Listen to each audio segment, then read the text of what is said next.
हर हर महादेव। देवों का देव महादेव जी के चरण में प्रणाम करती हूँ, मेरा प्रणाम स्वीकार हो। मैया गौरा पार्वती के चरण में प्रणाम करती हूँ, मेरा प्रणाम स्वीकार हो। गणपति ललनवा के चरण में प्रणाम करती हूँ, मेरा प्रणाम स्वीकार हो। अपने से बड़े को चरण में प्रणाम करती हूँ, मेरा प्रणाम स्वीकार हो। गुरु भाई बहना, मैं एक कथा सुनाने जा रही हूँ, इस कथा को पूरा सुनिए और रहस्य जानिए। हर हर महादेव, घर घर महादेव। गुरु भाई बहना, एक किसी गांव में एक किसान थे और उनकी पत्नी। किसान का 5 बेटा था और एक बेटी थी। पांचों बेटा सबसे बड़ा बेटी से बड़ी थी, बड़े थे, और बेटी जो थी बेटी छोटी थी। किसान अपने बच्चों से बहुत प्यार करते थे, लेकिन किसान और किसान की पत्नी दोनों अक्सर बीमार रहा करते थे। बीमारी के कारण दोनों का मृत्यु हो गया और दोनों भगवान के प्यारे बन गए। जो किसान की छोटी बेटी थी गुरु भाई बहना, बहुत छोटी थी तो बहुत रोती थी। उनका 5 भाइयों ने माता और पिता का प्यार, दोनों का प्यार देने लगे और उन्हें खुश रखने का कोशिश करने लगे। घुमाने लगे इधर उधर, घुमाते घुमाते मंदिर के पास ले गए और मंदिर का मूर्तियां दिखाकर भगवान भोलेनाथ का शिवलिंग, मैया पार्वती का मूर्तियां और नंदी का मूर्तियां, मूषकराज का मूर्तियां दिखाकर, गणपति का मूर्तियां दिखाकर कहने लगे कि देखिए, देखो बहन, ये पिताजी हैं, ये माता हैं, ये उनका पुत्र हैं, ये उनका सवारी हैं, लेकिन देखो मंदिर में कैसे रहते हैं चुपचाप। बहन, इसे देखकर तुम चुप रहना, रोना मत। ये बात सुनकर जो छोटी बच्ची थी वो चुप हो गई और मन में सोच ली कि चलो, इस मूर्तियां जो है, इतना इसमें सोच है कि एक मूर्ति बन के चुपचाप रहते हैं, तो क्या मैं माता पिता के बिना चुप नहीं रह सकती हूँ? मेरे भैया जो हैं इतने अच्छे हैं, इतने प्यारे हैं। बेचारी चुप रहने लगी और अपने भाई से कहती है कि भैया, मैं भी मंदिर जाकर भगवान का भक्ति करूं, पूजा करूं। भाई कहने लगे, हाँ बहन, इसमें क्या बुराई है, तुम अवश्य पूजा पाठ कर सकती हो।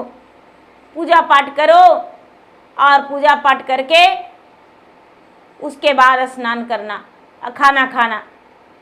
कहने लगे ठीक है भैया। वो बेचारी बहन जो थी वो प्रतिदिन मंदिर जाने लगी और मंदिर जाकर भगवान का पूजा पाठ करने लगी। धीरे धीरे समय बीतता चला गया। किसान का 5 बेटा का ब्याह हो गया। छोटी बेटी जो थी कुमारी थी, वो बड़ी हो चुकी थी, वो शादी करने योग्य हो ही चुकी थी।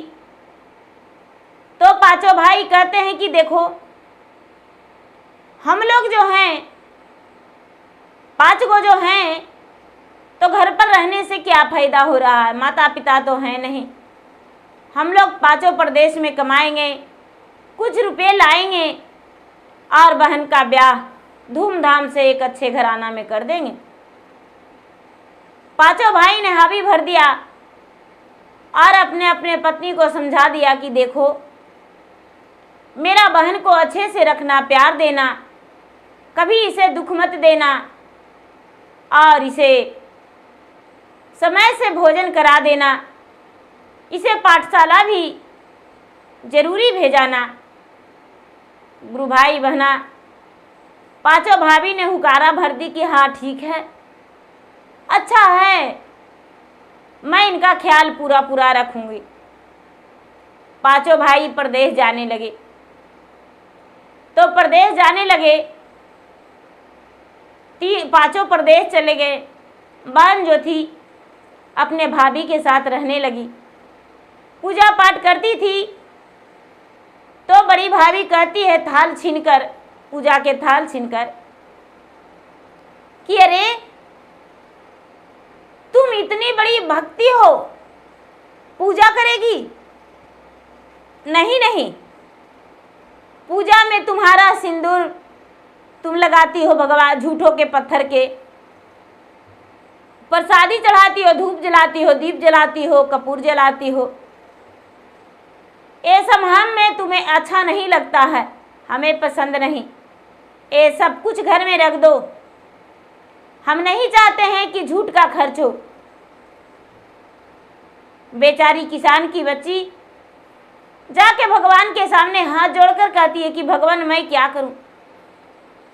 भाभी ने तो पूजा का थाल छीन लिया और छीनकर कहती है कि नहीं, ये सब नहीं ले जाने देंगे, मैं आपका पूजा कैसे करूं। गुरु भाई बहना, ऐसा करने से जब रोक दी तो बेचारी सिर्फ लोटे में जल भर के और ले जाती थी, बेल का पतई उसी में डाल देती थी और जाकर पूजा करती थी। गुरु भाई बहना, साल में 12 पूर्णिमा होती है, 12 पूर्णिमा को उपास रहती थी, सोमवारी व्रत करती थी। भगवान उस पे दयावान थे, भगवान उसका फूल और बेलपत्र से भी प्रसन्न हो जाया करते थे। वो पूजा करके आ जाती थी। धीरे धीरे समय बीतता जा रहा था। एक दिन किसान की पुत्री स्नान कर रही थी, तभी उसका भाभी कहती है कि ये तो मेरा कुआं है, मेरे पति देव जी ने खते हैं मेरे लिए आंगन में, इस पर यदि स्नान करना होगा तो भोजन करके स्नान करना, भोजन करने से पहले इस पे स्नान कोई नहीं कर सकती है। हम तुम्हें स्नान नहीं करने देंगे बिना भोजन किए, जाके भोजन कर ले, नहीं तो यदि भोजन करने से पहले तू स्नान करेगी तो हम तुम्हें घर से निकाल देंगे और भोजन नहीं देंगे। किसान की पुत्री दिन भर भूखी रह गई, स्नान करके भगवान के पास गई। उनकी भाभी जो थी, बड़ी वाली भाभी, कहती है कि ठीक है, तूने भोजन नहीं की हो ना, भोजन नहीं की हो स्नान करके और पूजा की हो ना, आज तुम्हें भोजन नहीं मिलेगा। गुरु भाई बहना, बेचारी किसान की बेटी रोती रोती भगवान के मंदिर गई, दिन भर भूखी रही। रात्रि हुआ तो छोटी भाभी उसका अपना भोजन ले जाकर अपने छोटी ननद को खिला दी। सवेरा हुआ तो सवेरा होते ही फिर वो स्नान करके पूजा पाठ करने को लिए जा रही थी। तभी भाभी जो थी गाय का गोबर उठाकर और लड्डू बनाकर कहती है कि लो, इससे भगवान का भोग लगा दो। भगवान तुम्हारे देखते हैं कि सचमुच में बोलते हैं, सचमुच में आते हैं, यही भगवान का भोग लगाना होगा और नहीं तो आज तुम्हें फांसी पर चढ़ा देंगे। देखते हैं तुम्हें फांसी पर चढ़ने से कौन रोकता है। बेचारी किसान की बेटी रोने लगी जोर जोर से और कहती है कि मैं भगवान को भोग कैसे गोबर के लगाऊं, मैं भगवान का भोग कैसे गोबर का लगाऊं, ये नहीं हो सकता है। भाभी ने उसके गले पे एक चाकू रख के और कहती है मैं 2 खंड कर देने वाली हूं, तुम्हारा तो हत्या कर डालूंगी। बेचारी डर से जाकर भगवान का वो जो गोबर का लड्डू था वो कटोरी में भर के भगवान के सामने कहती है कि हे भगवान, मेरा भाभी ने दिया है गोबर का लड्डू, लेकिन मैं इस गोबर का लड्डू से आपको भोग नहीं लगाऊंगी। इस मंदिर को प्रेम से लीप पोत के 2 लड्डू का, एक का गणपति और एक का माँ लक्ष्मी, उस पे दूब फूल अक्षत धर के पूजा कर दी। भाभी को बोली, भाभी तो पूजा पाठ जानती ही नहीं थी। भाभी को बोली, चलो भाभी मंदिर देख लो, मैंने गोबर का लड्डू का भगवान का भोग लगा दिया हूँ। भाभी बोली, ठीक है, अच्छा है, चलो, बहुत खुशी की बात है। अब तू ऐसा ही करना, प्रतिदिन गोबर के लड्डू का भगवान को भोग लगाना। बेचारी किसान की बेटी प्रतिदिन गोबर ले जाती थी, मंदिर को लिप देती थी और मंदिर को लिप कर और भगवान का बेलपत्र और फूल चढ़ाती थी। गणपति के नाम से गोबर रख के और दूब और अक्षत पुष्प चढ़ा दिया करती थी। गुरु भाई बहना, समय बीतता जा रहा था। एक दिन भाभी कहती है कि क्या सचमुच में तू गोबर के लड्डू का भोग लगाती हो? मैं देखने के लिए जाऊंगी। उसकी बड़ी वाली भाभी अपने ननद के साथ चल दी तो देखती है कि गोबर से तो चारों कोना लिपा हुआ रहता है और गोबर का तो एक जमीन लिप देती है। 2 लड्डू उस पे दूब अक्षत चढ़ाई, ननद का खूब पिटाई की और पिटाई करके कहती है, तुम मेरी बात नहीं मानी हो, अब तुम्हें तो सजा आराम से देंगे, अब तुम्हें बहुत मार मारेंगे। गुरु भाई बहना, भाभी उसे खींचकर घसीटते लाई घर के अंदर और उसे पिटाई करने लगी। कहती, आज तुम्हारा प्राण ले लेंगे। उसका छोटी भाभी थी, अपने ननद को हाथ पकड़ के और अपने जेठानी को कहती है कि जेठानी जी, जितना पिटाई करना है मुझे पिटाई कर दो, ननद को मत मारो, इसने किसका क्या बिगाड़ी है, इसे मत मारो। गुरु भाई बहना, जो भाभी थी मारना बंद कर दी और मारना बंद कर दी। उसके बाद जब भोजन पर बैठी है तो पहले देखने में तो सुंदर भोजन था, लेकिन पहला ही निवाला ली तो उसका गोबर मिला, दूसरा निवाला ली तो गोबर मिला। अपने देवरानी से कहती है, आज तूने गोबर भोजन में डालकर बनाई हो, खाली खाना में तो गोबर मिल रहा है।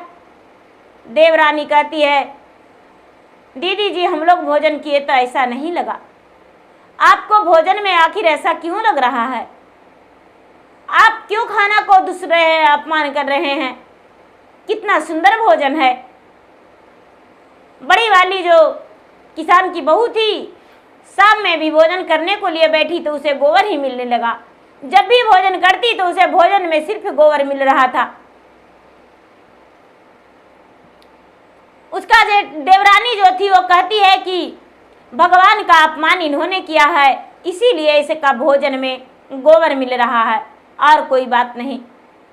गुरु भाई बहना, अब तो थोड़ी मोड़ी खाना खाती थी और बाकी उसे खाना नहीं खवाता था।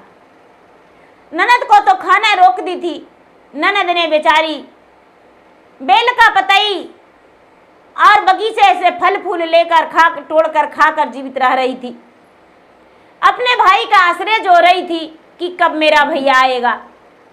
इसे फिर भी नहीं लगता था कि हम भोजन नहीं किए हैं। धीरे धीरे बरसों बीत गया। पांचों भाई ने आए तो पांचों भाई आकर सब अपने अपने पत्नी से मिले। जब बड़े वाले मिले तो कहते हैं कि आखिर तुम्हें क्या हो गया है प्राण प्रिय, तुम तो बिल्कुल दूबली पतली हो चुकी हो, कमजोर हो चुकी हो। कहती है कि स्वामीनाथ, आप नहीं जानते, जब भी मैं खाना खाने बैठता हूं तो मेरा देवरानी ने मेरा भोजन में गोबर डाल दिया करती है। ऐसा बात सुनकर कहते हैं कि ऐसा नहीं हो सकता, आखिर ऐसा इन्होंने क्यों करते हैं। गुरु भाई बहना दोनों पति पत्नी साथ में भोजन पे बैठे। पति भोजन जेम लिए तो पति का कुछ नहीं लगा, लेकिन पत्नी जब पहला ही निवाला ली तो कहती है कि स्वामीनाथ, अपने नजरों से देखिए, देखिए भोजन में तो सिर्फ गोबर ही डला हुआ है। गुरु भाई बहना, यह पति को बड़ा असंभव हुआ और लगने लगा कि आखिर क्या बात है, मेरा पत्नी को ऐसा क्यों लगता है। पांचों भाई ने अपने गोद में बिठाकर अपना बहन को भोजन कराया। जब भोजन कराया तो बेचारी आंखों में आंसू भर भर के और रोने लगी और भगवान को याद करने लगी। जे दिन से गेलहु जी भैया देसवा परदेसवा न जी कियो हेरे दिन से ना भाभी कैलन दबसवा न जी कियो हेरे दिन से ना भाभी कैलन दबसवन जी कियो हेरे दिन से पूजवा के थलिया भाभी हथवा से छिनलन जी की मातुर जाहू ना ननदो तो ही भला मंदिरवन जी की मातुर जाहू ना। भाई कहता है बहन तू ऐसे क्यों रो रही हो कह के। कहती है भैया जिस दिन से आप परदेश गए उस दिन से मेरा भाभी बहुत उद्वास करती थी, मुझे खाना नहीं देती थी और पूजा के थाल छीन ली थी। मैंने भगवान को भोग लगाने को लिए प्रसादी लिया तो भाभी गोबर के लड्डू बना के और कहती है भगवान का भोग यही लगाना, भोग गोबर का लड्डू। मैंने उस गोबर से मंदिर लिप दिया करते थे। तो भाभी ने जाकर देखी तो कहती है भगवान को तुम मंदिर लिप देती हो, तुम गोबर का लड्डू का भोग नहीं लगाती हो। मैंने भैया भगवान को गोबर का लड्डू को भोग लगाना शुरू कर दिया और भाभी को भोजन में गोबर मिलना शुरू हो गया। गुरु भाई बहना पांचों जो भाई थे सर पीटने लगे और कहते हैं कि कैसा कुपत्री है जो तूने मेरा बहन पे इतना अत्याचार किया, मेरा बहन पे इतना कलम लगाई, भगवान को पूजा भक्ति करने से तू रोकी। गुरु भाई बहना छोटे भाई कहता है कि भैया भाभी को डांटने से कोई फायदा नहीं, समय का दोष है, मेरा गुड़िया बहन का ब्याह कर दीजिए, सुखी संपन्न ये ससुराल चली जाएगी, भली भांति ससुराल में रहेगी। सभी भाइयों का यही सलाह हुआ। सभी भाई मिलकर वर ढूंढने चले गए। वर ढूंढकर एक अच्छा सा घर परिवार ढूंढे और अपने गुड़िया बहन का ब्याह कर दिए। गुड़िया बहन ससुराल चली गई। ससुराल में उसका सास ससुर माता पिता की तरह प्यार दिए, उनका जेठ जेठानी बड़े भाई और बड़ी भाभी की तरह प्यार दिए। घर में अन्न धन लक्ष्मी भरा हुआ था। उसको पति जो थे, पति तो अपना प्राण से भी ज़्यादा उसे प्यार देने लगे और गुड़िया का जीवन बड़ा सुखीमय बीता, बड़ा आनंदमय उसका जीवन बीता। कोई प्रकार का कोई दुख नहीं हुआ, सुख शांति से रहती थी। जब भी रक्षाबंधन आता था गुड़िया आकर अपने भाई का कलाई में आकर राखी बांध दिया करती थी और फिर वापस चली जाती थी। पूरे 1 वर्ष पे गुड़िया अपना मायका आती थी और आकर सबसे हिल मिल कर बात करके अच्छे से मीठे मीठे और चली जाती थी। कितना भाभी जिद करती थी ननद कुछ दिन तो रह जाओ, लेकिन बेचारी गुड़िया कहाँ उसे समय था। उसका सास ससुर इतना ही अच्छा मिले थे कि उसे एक पल के लिए भी आंखों से ओझल नहीं होने देना चाहते थे। तो गुरु भाई बहना मेरा वीडियो अच्छा लगे तो मेरा वीडियो को लाइक करें, शेयर करें। चैनल पर यदि नए हैं तो चैनल का सब्सक्राइब करें और बेल आइकन घंटी को दबाएं, जो कि मेरा वीडियो का नोटिफिकेशन सबसे पहले आपके पास जाए और आप मेरा वीडियो का सुन सके, देख सके। कमेंट बॉक्स में हर हर महादेव, जय शिव गुरु जरूर लिखें। धन्यवाद। हर हर महादेव, घर घर महादेव।